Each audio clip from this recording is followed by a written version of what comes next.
tet ki pas tang abang phu abang phia tuma fan ison birta ki me bangala puhelo non hejong Karbi Anglong autonomous council hin pen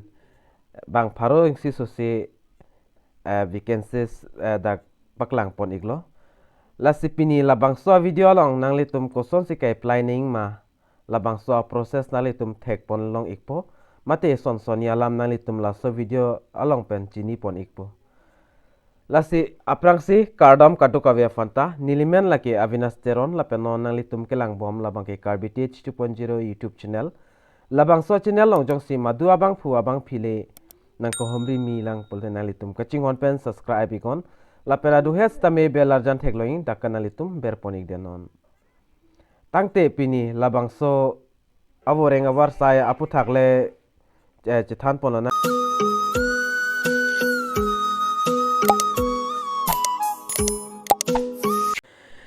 lapenali tum labangso advertisement mate labangso notice alo kelang pes tami pena ana bang phu abang fitume chini putahailo chini nali tumle chini pusta la ka chini tum dui mine karjulong le tum do tai mine las nali tum pustame nali tum fans tamini lin tuning riglo non kelang bom abang phu abang phia tum hanta nali tum tala video kan ma share un share go Karbi Anglong arat do ans tami pa chini iknang labangso notice APHUTHAK lapen nililam kaning je asap so clear di data thegi athema singjam pen ajok lo lalo lasi pader depin pen chithan polonang daging sonsoni kitok kido labang so advertisement alo lapen ali tum tak lardak pen alam chini kang tung pote nilifan whatsapp long na homri ngon nilistami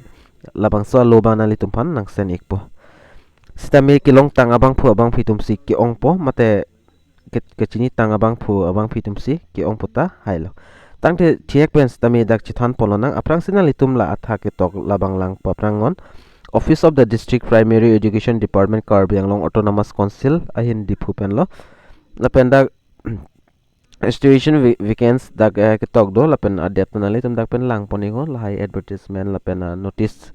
a number lahai hui ta duin nali tum lapen labang so adim ke tok dak bang sinili tum non kelang nang po copy paste ke tok manili tala an bang na nali tum pan nang than o bang thek dat post taminili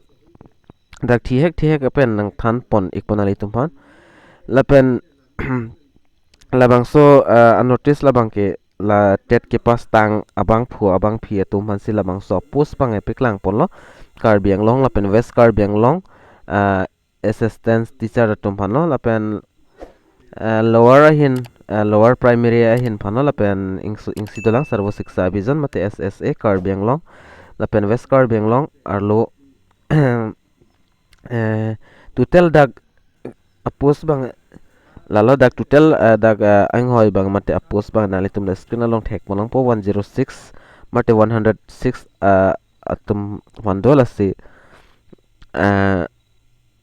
non la LP teachers lapen lalo lower primary teachers atum hanlo asi ning hang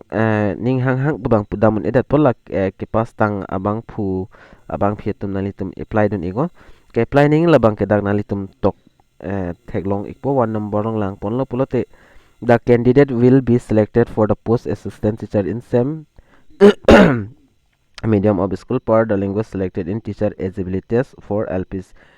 school as teacher eligibilities ke pas tang abang phutum phanola pe number 2 long dak tui dagma arta pen se arta age pen se dak tok pon iglo la 18 pen ki kom tali lo la pen 38 pen ki ong abang phutum takali lo arta bang ke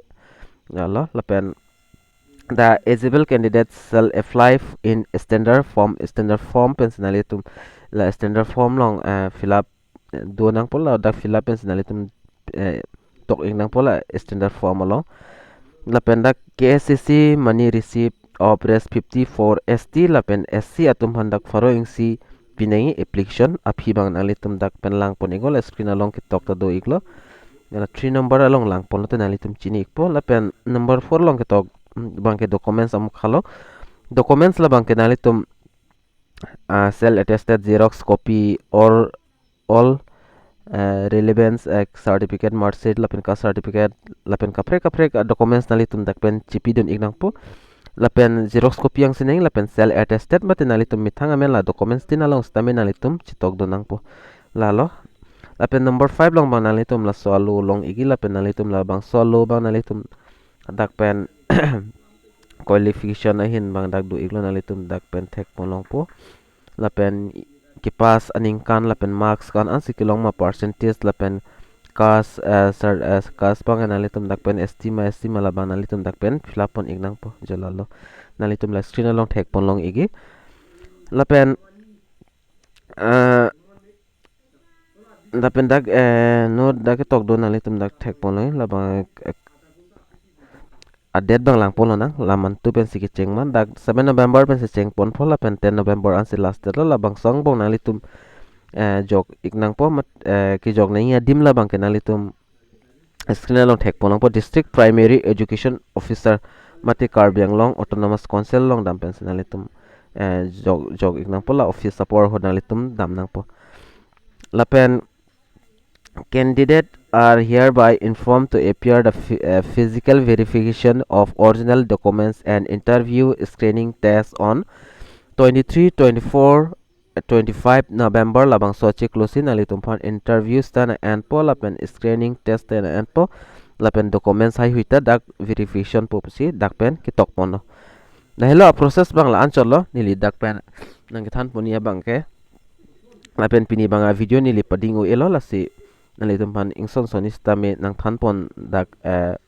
nang thanpon free mate nang thanpon jai system lo nalo lapen dak do ka alam ke tokan manili nang thanpon pedet pol lapen nalitum stame apordo pul thela bangso